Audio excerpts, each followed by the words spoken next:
Hey everybody, I am here talking to Gordon and Angela from Truck Camper Magazine, two of my favorite people.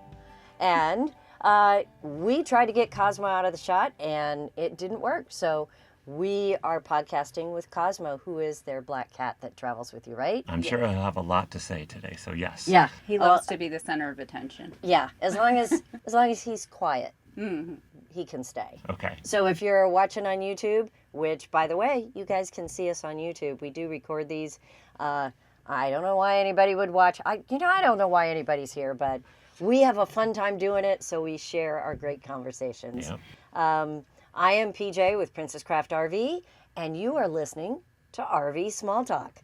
So, yeah, so Gordon and Angela, you guys started Truck Camper Magazine how many years ago?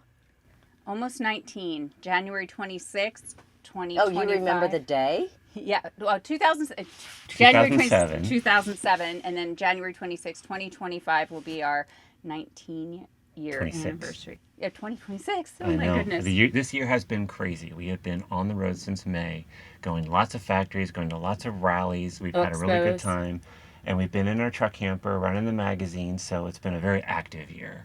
Well, we're in your truck camper now. Yes, we are. Super cool. So I have to ask you, what truck camper do you have? Because whatever you have, I mean, how do you pick sides? This is an Alpenlight. It's a 2005 Alpenlight 1100. So this camper was made by a company that went out in the Great Recession. So why do we have this camper?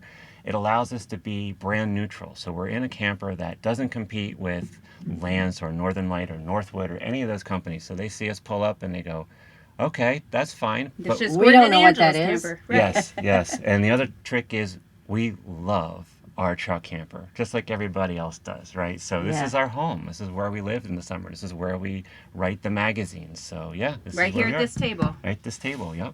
Well, it is awesome. And you would think that with you guys running Truck Camper Magazine, you would have the biggest, baddest, latest thing out there.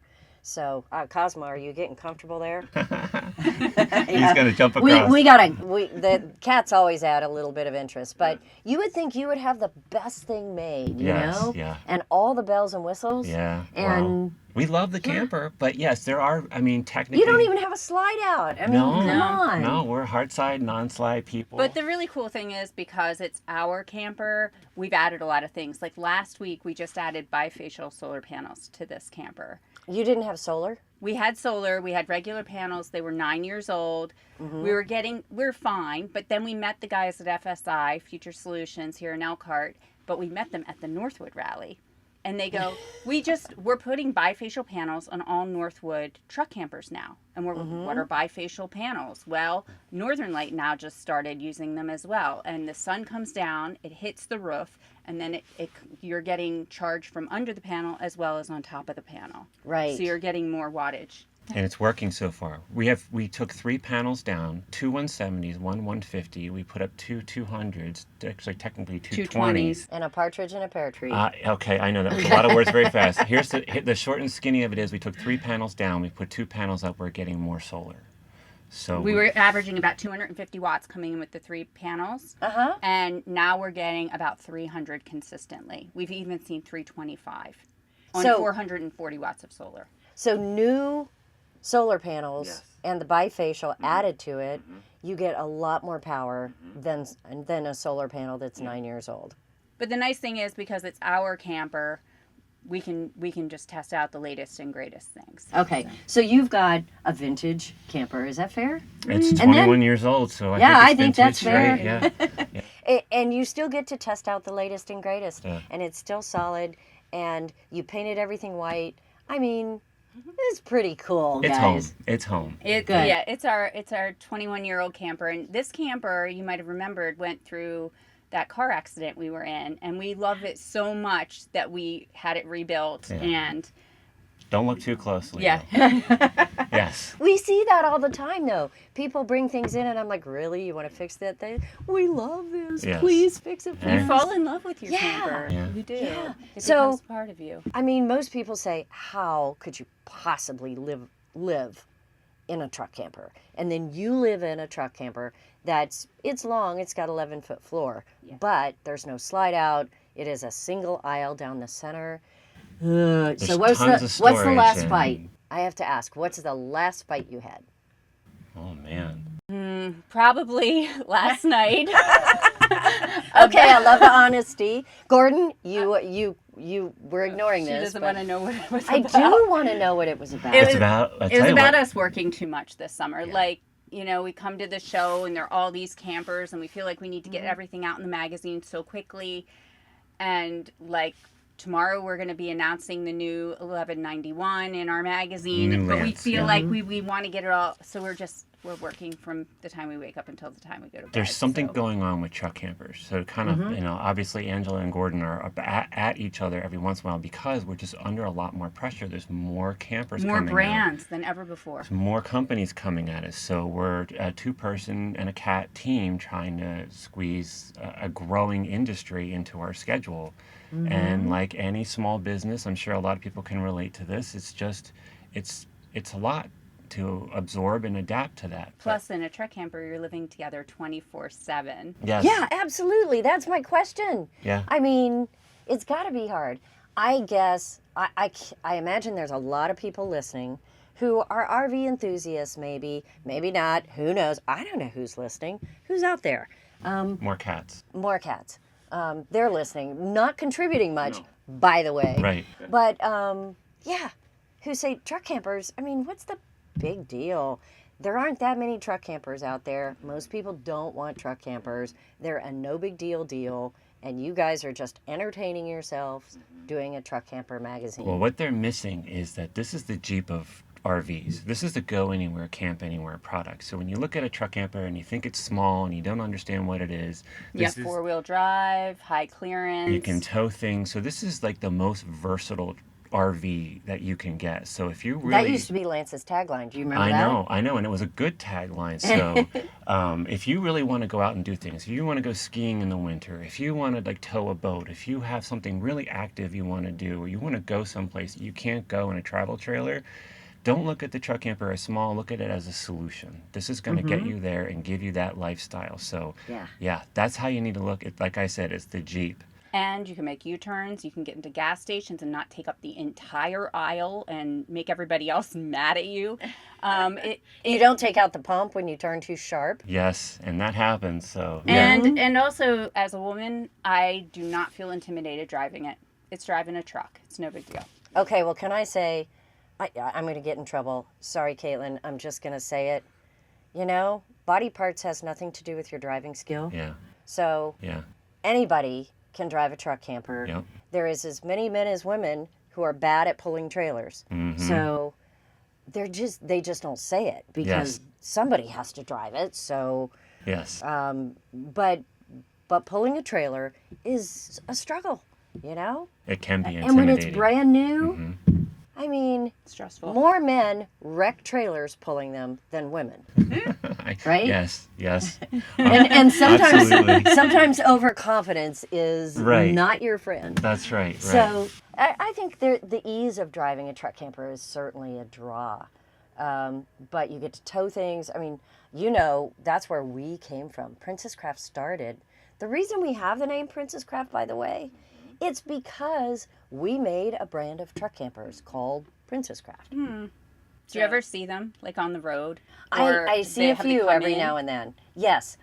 Capri Campers, who you guys have been covering, they were our competitors, and it was Princess Craft and Capri. And they actually copied some things that we started many years ago, before the owners now even knew. So, yeah, it is not their fault. Don't blame them. And it was because we were all trying to figure it out. They were just wood-framed aluminum, and we were all trying to find the market. And the market was different. So, enough talking. What the hell is going on? Because if you're not paying attention, you may not know that truck campers are really starting to gain huge popularity. I think what's happening, honestly, is that we all know that van life took off Van right? life became a phenomenon, Right. both in the RV world and in the overland world. Well, I think that's starting to run its course. People are starting to realize that it's very hard to insulate a van. They're metal and they conduct heat, they conduct cold. You can't really stand on a lot of them. There's a lot of limitations. You can't take it. You can't take a van apart like you can take a truck camper. Something happens to your camper or something happens to your truck, like we had an issue with our tires, and we could take the camper off in the lot. They took care of the truck. We could stay in the camper for the day. So the van life community through Overland, because Overland is really going truck campers. Like you go to Overland Expo, we've been to a lot of Overland Expos over the past year, but recently we went to Pacific Northwest Overland Expo, and there were 10 truck camper manufacturers there. that we knew, There were and then a 100 couple extras. There we were at didn't least even know 100, existed. 150 truck and camper rigs in the camping fields. I mean, it was a truck camper event with a lot of tents and motorcycles around. It was amazing. So It didn't used to be that No, way. No, it's maybe 3 or 4 changed. brands, and now it's like at least 10 to 12. And 3 or 4 really skimpy brands. Mm-hmm. Yeah, it used to be that Overland Expo, which is really cool. These are the extreme camping. They're the people that don't want all the amenities. You know, you go out there, you've got something on the back to sleep in. The rooftop tent industry was born there, was improved there, and had become a big thing. I mean, all of the cooking things for cooking over a fire, the serious hikers, the off-grid, all of those things were what you would expect at an Overland Expo. And now, wow. Well, truck campers come in and it offers a solution to a lot of what that audience wants to do. And I think because the more and more truck campers are showing up, truck campers are being recognized for what we always were. We were Overland before Overland was Overland. It's on my homepage. I put that on there. We were the original Yes. Overland. Well, I'm not saying that to boast so much as I think we're finally getting recognized for it. And the van life crowd and the crowd that's on the tent, they're finally looking at truck campers and going, huh. And it's catching. And it's go anywhere, like pretty much. I mean, of course, our long hard side Not cannot this go truck where camper, a right. little 4-wheel camper can go, but we can still go off grid, BLM land, on the beaches there in Texas. We've And there's a been lot on of there. young, exciting truck camper companies like Supertramp and Outpost, and these teams are in the management and foundation that they're in their 30s, And they're so bringing excited. New ideas. they're bringing new materials and new concepts and new designs, and they're not steeped in the whole RV world, so they don't even know what this part of the market is doing. So they're coming up with new solutions, and it's really exciting to see how they're adapting to the overland market. And in doing so, they're opening up what the whole concept of a truck camper is. It's becoming more. And they're bringing a younger crowd in. Okay, Yes. I have to say, I've been in this business 30 years, and even I'm rolling my eyes just a bit. Okay? Because seriously, a truck camper, regardless, this is, even if you get the biggest truck camper, it is the size of a nice walk-in closet. So I mean, seriously, how innovative can you be? How many new ideas are there? How many different ways can you rearrange your closet? Well, Supertramp is using infused fiberglass. So Materials. they're using incredibly strong, like military or aerospace grade fiberglass materials and construction methods. So Why? To make it more expensive? extremely light, extremely rugged, like roll it down a hill and keep going kind of durability. Which is exactly what the overland market wants. They're But also. I don't want to roll down a hill in a truck. No, camper. well, preferably you don't. But No, you could. I will tell you for sure that's what I don't want. Well, the overland crowd, I'll tell you what they don't want to do. They don't want to camp near anybody else. They don't want to go to a campground ever. They want to go where no one else is, a spectacular view, and camp and be comfortable. And that's something that the bigger RVs, as comfortable and with all the amenities they have, they can't go where they go. It's just, again, it comes back to that idea of a Jeep. A Jeep is not as comfortable as a luxury Lexus or something, but you can take that Jeep places and do things that Lexus would be broken in half before it got there. So that's what truck campers are all about. And I do think that there is an idea that I have that the overland market 7 or 8 years ago when it really started becoming a thing, you almost had to be uncomfortable to be cool. Yes, that You is a know? part of it. In fact, Yeah, that it's the- and you're thinking, okay, you guys go be you, but you know what? I don't need to suffer to think that I'm doing something cool. And I think that has changed. It really has now come into view that the piece that goes along with that is the adventure. So Overland is starting to embrace the idea that you can be a little bit more comfortable. They're starting to embrace the idea that, hey, why don't we have a bathroom in our truck camper? Or at least a toilet or a cassette toilet. And then the funny thing is, here we are right now at this moment at the Elkhart open house, and there are RV companies who build truck campers that are starting to embrace Overland. Maybe we can be a little bit more rugged. Maybe we can embrace putting a Rotopack on the side and Max Tracks and, you know, give it a little bit more austere presentation. So you're having both sides of these, both markets, the Overland market and the RV market. Try to be in the middle of that Venn diagram, They're right? starting- To get both markets if they can. Starting to But learn. can you? Do you think Some- people can? I don't know that we've seen okay, four-wheel campers has been successful at this for a long time, meaning four-wheel campers they have sold to some of the more traditional RV side of the market who wants that and vice versa. Who But- want pop-up campers, right? and you know, have like North Star campers. I mean, he definitely gets both sides. I'm talking Especially about like his 850 SC and the 650 SC, where We're you talking got like a about little Rex. bathroom. Yeah, North Star, right? Yes. So we're talking about North Star. We said we're talking about Rex Willett, the president of North Star. So he's been successful at getting both sides of the market. So can you do it? Yes. But I think what's happened to now has almost been by accident. I don't think Four Wheel tried to sell to the RV market. I don't think North Star tried to sell to Overland.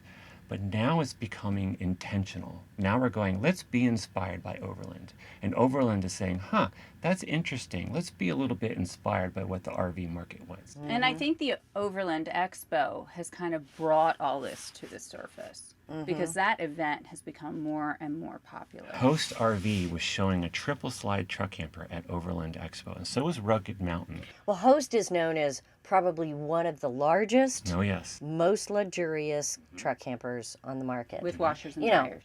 Yes. Washers and dryers, 3 slide outs. I mean, you can relax and watch a game on TV and feel like you are In a little apartment. in not a little apartment, that you're in a living room and you're enjoying it. Yeah. I mean, the seating is just as comfortable as you would have at home. Yeah. So great, and you know, you pay for it. You pay for that luxury. Now, it is at a luxury camper. take that idea of a triple slide, super comfortable Host truck camper, put it at Overland Expo on a $250,000 truck that's tricked out to the nines for the Wow. Overland market. So Was all it of a sudden, hand painted? Jeez. no, it's got liquid springs. It's got, so basically the Overland market, they can. Maybe a Bowen bed. I Yeah. mean, it's really tricked out. So Bowen Customs makes these gorgeous custom beds for storage, and they have departure angles. So, in other words, they're taking our RV side of the truck camper market and saying that's cool, but let's put it on our truck. And now it looks amazing. Now it looks over, and it looks again that There's a Jeep cool aesthetic. factor. You know, I think, yes, with the Overland market, Yeah. you know, I'm probably getting myself in so much trouble here. But, yeah, welcome to my world. I think that the Overland market, there is a misconception when it started that it was those mountain men who just needed bare minimum and how to live off the land and go camp by yourself. And really, the Overland market is filled with people with disposable income who want high-end, tricked out capabilities, because it takes money to, and people buy the Jeeps, and Jeep is not the most inexpensive vehicle you can buy. And then they start adding things to it. And we're not just talking about a sticker here and a plug there. I mean, they add very expensive features to these Jeeps or to these small trailers or to the truck campers. So Overland does not mean inexpensive. Oh no. No. Usually it's the opposite So of that. it- Pound for it pound, is Overland costs. tricked out. Yes. Yeah, as truck campers are. Truck campers, people say, yeah, I was thinking about a truck camper because, you know, I don't need much. Well, truck campers are expensive real estate in the business. In comparison to a travel In comparison to a basic, entry-level travel trailer. Right. So, yeah, it's interesting how this market has just all melded together. Yes, it has. So you have toured factories this All year. summer. We have been So- very busy. What do you see in these factories? What's the most? When have you been wowed by changes that these manufacturers make? I think the biggest wow for us this year probably has been that we hadn't been to Lance Campers in a few years. And of course, they have a new owner. And so we went down, we got to meet Bill Rex at the factory. Okay. And what was wow was they have put back a lot of the quality control measures. They've put back a lot of, they have just really brought back what we've all been hoping to see at Lance Camper. So we were excited to see that. We saw the lamination It sounds like a building. commercial. It does sound like a commercial, but they gave us a truck and they gave us a pass and they said, go wherever you want to go and see wherever you want to see. Talk to whoever you want to talk to. Yeah. Photograph whatever you want to photograph. So- We And didn't have that's unusual when you go to a factory? No, not necessarily, but the fact Some. that they had just changed ownership and we're so comfortable with doing that. So that was one thing we were excited to see. We also saw that they were working on a new camper, which they just debuted here, the new 1191. It just feels like Lance is coming back into their own. and that they care a lot about truck campers, where maybe the last few years truck campers haven't been as much of a focus, and now with the 1191, the 610, Yeah, and more new that I stuff. can't say. And then- It's good to see them focus so much on it. It's good to hear their enthusiasm And then about truck campers again. Four-wheel campers, they came out with their Hawk Plus, which honestly gets right back to the conversation we were just having. They've put a lot more features in that camper, a lot more storage, and that's starting to get into maybe even the RV segment would be interested in this because it's not so bare bones. It's a flatbed. It's got tons of lithium, tons of solar, tons of Storage, underbed storage. I wish we had that in hard sides sometimes. I know. So, think Yeah, the old that Okanagan storage seems is to kind have of a big, yeah. Storage is kind of a big thing in a truck camper, right? it's a huge So- thing in a truck camper. And you try to get a smaller truck camper, but Yeah. then, the storage is always the issue there. Mm-hmm. So, yeah, what other factories have you been to? And Well, we went to Northwood, Okay. and their truck camper line was doing really well. I mean, here's something that I think that your audience may not know. The RV industry it's been tough. It's been a tough year. A lot of just trying to figure out which direction the market is going. Just having trouble getting materials. The cost of materials are going up. So the truck camper line at Northwood was humming at full speed, and their fifth wheel and travel trailer line, they were going, but not nearly at that pace. It was kind of fun to see truck campers leading the charge. yeah, I've seen that.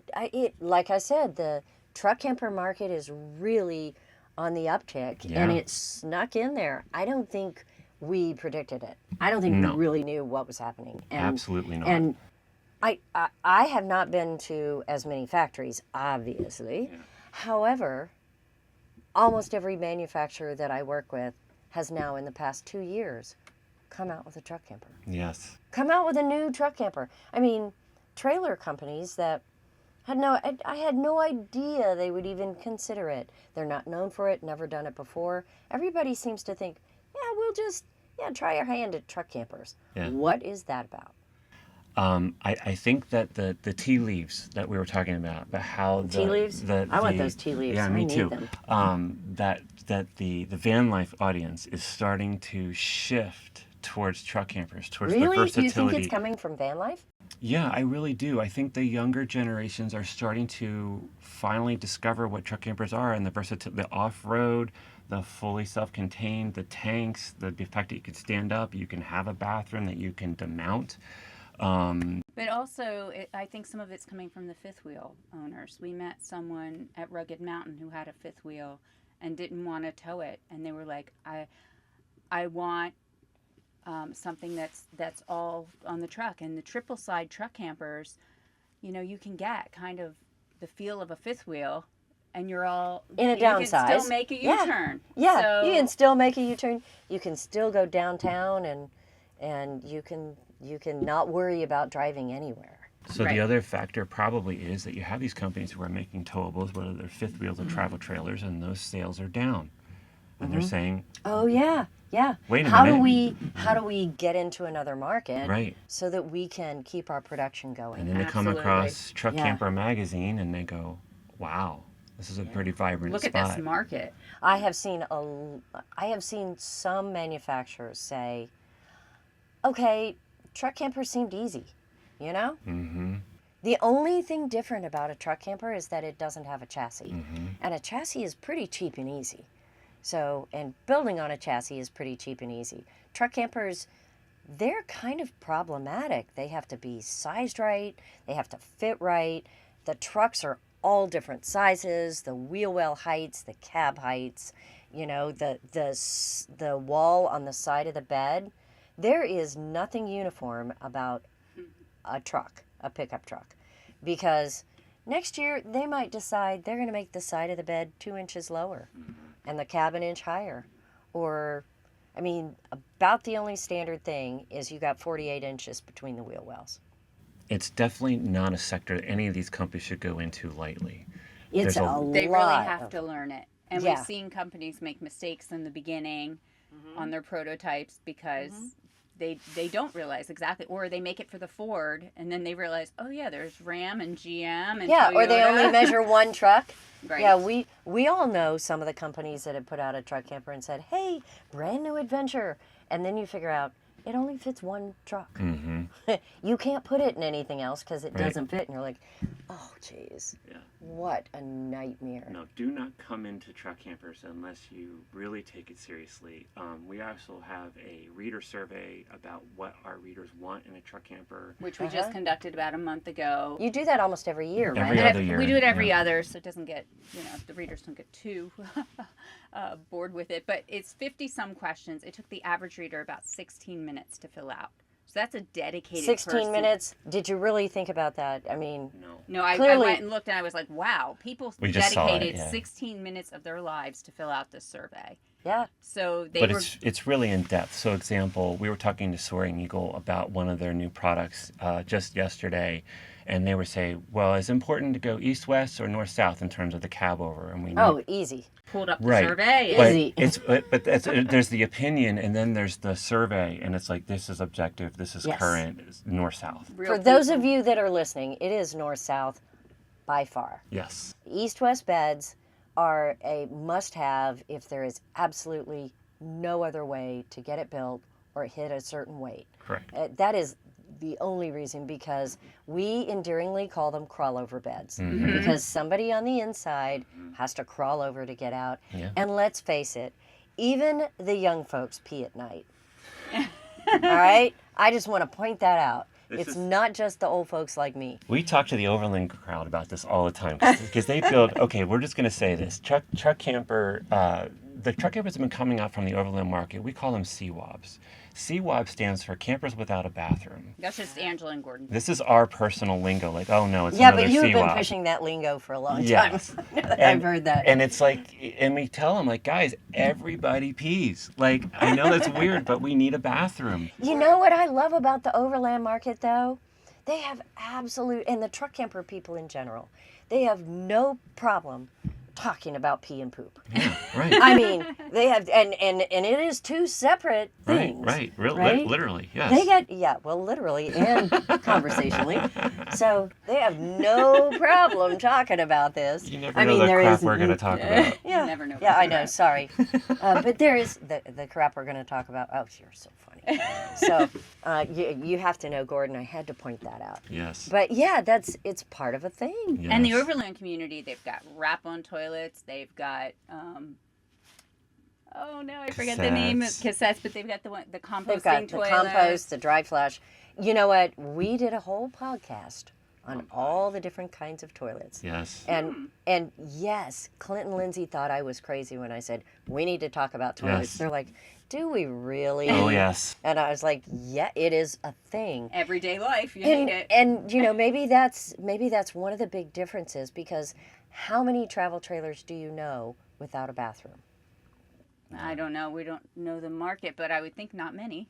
I can't think of one. Unless of we're them. talking about Well, teardrops. you've got the little like Oh, the little new teardrops. camps have Yeah, like, tiny toilet- teardrops. Right. But don't have a I wasn't bathroom. thinking teardrops, but yeah. No, I was But thinking bigger. I will tell you, teardrop campers are really overland people at heart, Oh, there we go. and they are very much a part of the truck camper style, where they're quirky, they're fun, they're individuals.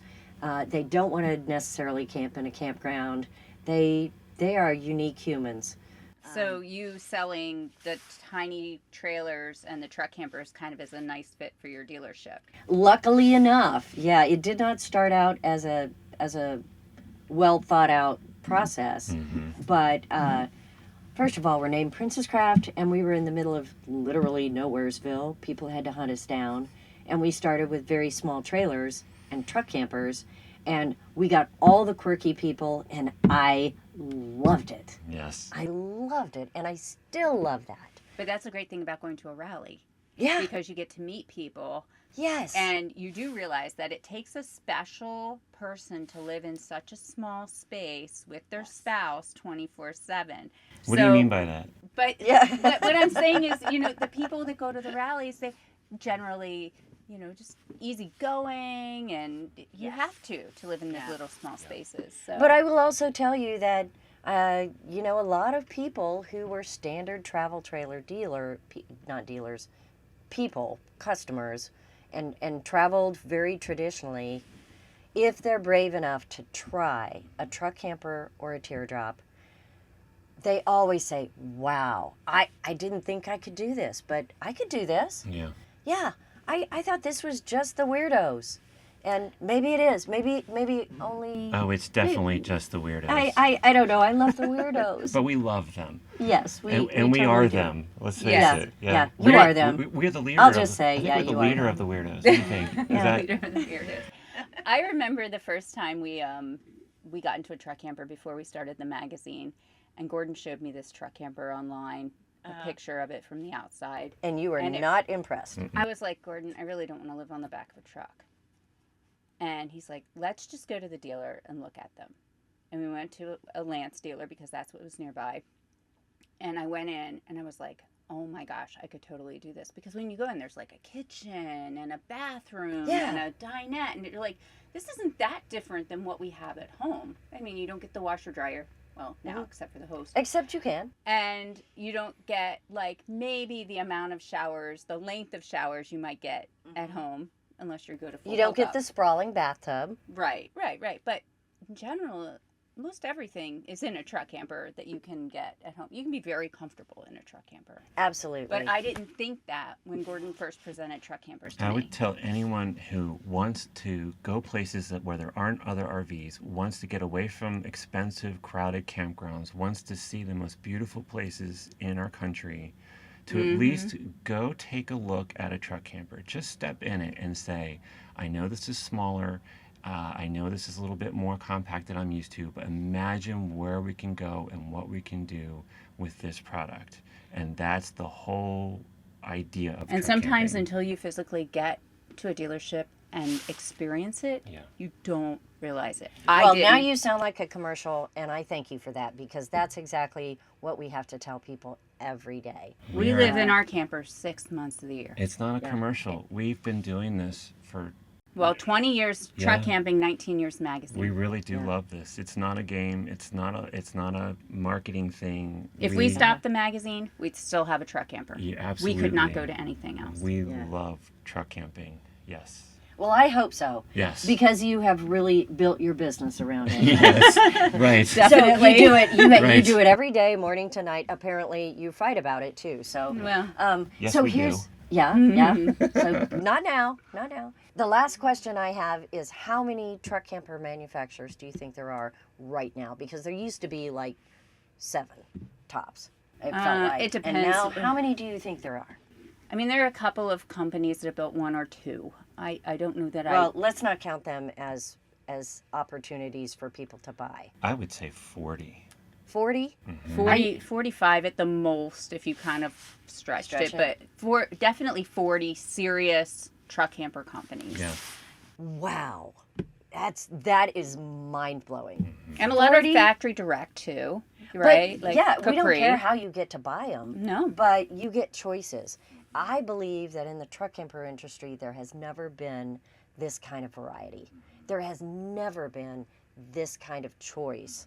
And it doesn't matter if you want a basic, what I endearingly call rodeo campers, which is what we built, which is basically a really stripped down bed, maybe a stove, and probably a shower, because cowboys need showers. That's what Capri is today. Yes, that's what a rodeo camper is, that Capri makes.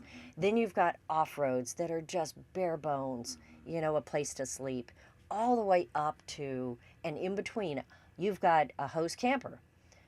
You've got Lance, you've got all these standard companies that build very comfortable options. You have Rugged Mountain, who will only build you a camper for a Class 5 truck because it's so big. They're a Granite 11R Alice. Okay, Angela's correct. But Okay. Their But multi-slide generally, flatbeds are 90% many of what options. they build. Yeah. It's From the rugged Overland all the way to the luxury and literally everything in between, and a lot of crossover. And now a lot of the mainstreams have an Overland version, and a lot of the Overlands have a comfortable plus version. Mm-hmm. So it has never been better. So you guys, if we have inspired you to look at truck campers, go to Truck Camper Magazine. There I'll you do go. your commercial. Oh, no. Because you guys talk about everything Yes. from one end to the other, and I love that. You've got so much to explore. It is digital magazine. It's free. It's free. It's free. Just Google Truck Camper Magazine. It pops up. There you go. And dig around. Yep. Then go to a dealer and take a look if you're interested. I mean, we didn't really bring you in so that we could push truck campers, but wow, what a fun part of the market it is. Absolutely. And you guys always are fun to talk to. So, and I love Cosmo. So that really is why we're here. It is RV Small Talk. We Yep. want to have some fun. We get to talk to our friends and record it and just put it out there for all the crazy people like us. Thanks, PJ. This So- has been fun. yes. Oh, wait. Can I do one more commercial? Sure. Sure. Yeah, because you don't do truck campers 24/7, and you know how I know? Uh-oh. Oh, no. Yes. Gordon wrote a book, Yes, he did. and he happened to, I happened to see it, so I want everybody to know about it. So, you wrote a book? What the hell? Okay, so Titanic Man. so COVID hits, and It of is course, not about truck campers, It right? is, well, okay, so COVID hits, and obviously Angela and Gordon couldn't go to truck camper factories and truck camper rallies, so for a little Okay. while everything was kind of put on hold. So Angela got into quilting, and I said, you know what, I'm going to try to write a book. I had had this idea for a long time, and so that's what the reason this book exists is COVID hit, and I needed a creative project since we couldn't travel. And he wanted to try fiction. Never written anything fiction before. So it took me 5 years. I wasn't writing it full time, obviously working Weekends. on the weekends. It really started because I was very curious about what were the people, the engineers and the scientists behind artificial intelligence. What kind of conversations were they having with themselves? Because obviously there's a lot of ethical Who questions. thinks about that? Evidently I do. Apparently. Right. I read a book by Ray Kurzweil called The Spiritual Age of Machines around the year 2000. And he is a pioneer in AI and new technology. And it got me thinking, and of course it kept me thinking. So yes, I was really thinking about what are these guys who are developing such a potentially dangerous or exciting or disruptive technology? Where are they going with this? What are they talking about? They have to be at each other. Talk about Angela and Gordon in this camper, but what are they talking about? Should we do this? So this story is really me kind of wrestling through, and it's a fiction story, but what are these guys talking about? What kind of situations are happening behind the scenes? But, of course, there's a murder, and there's a drive across the country in a truck camper, And a little there's- romance. There's three stories that intertwine. I mean, It is an action oh, yes. adventure. It is a whodunit. thriller. But It's if a you thriller. read Gordon's writing in our magazine, you get kind of the fun and funny and, the humor that he thinks is funny. And That's a dig. yeah. But this book, it is a totally different side of Gordon. I mean, there are bad words in this book. Yes, if you don't like Oh, my bad goodness. language. Yeah, if you don't like the F word, don't read the This book. could never be published in Truck Camper Magazine. It is an adult fiction But Not that it's Okay. overly done, but No. but Well, just realize it's this hard isn't to, this it's isn't hard the to get Gordon. away from that. You've got to have, you know, all of the edgy stuff Yes. to get people to read it. yes. I mean, even the best-selling famous authors do that. So, Yes, of which you are not yet. No, nowhere near that. working for it. Well, I tell you what, I noticed the chapters are very short, Yes. and I love. I know, petty, right? And roll your eyes at me. Got to keep But the pace going. that way, I can read a few chapters of it, and I know where I stopped, and it's not this. You know, it's a 27 pages to get to the next chapter, and I don't have that much time. So I love that I can take it a tiny bite at a time, and it has a start and stop, and then I move to the next scene. So yeah, I'm definitely going to read it. So I'll give you feedback next time you podcast with Okay. us. All right. Okay? Yes. And I'll thank let you guys know whether you need to read it. But It's on Amazon. Titanic Man. There's your ad. Titanic Man by Gordon White. Thanks so much, guys. Thank you, PJ. And we'll catch up with you another time and see what's new. Down the road. Down the road. That's right, down the road. See you next time.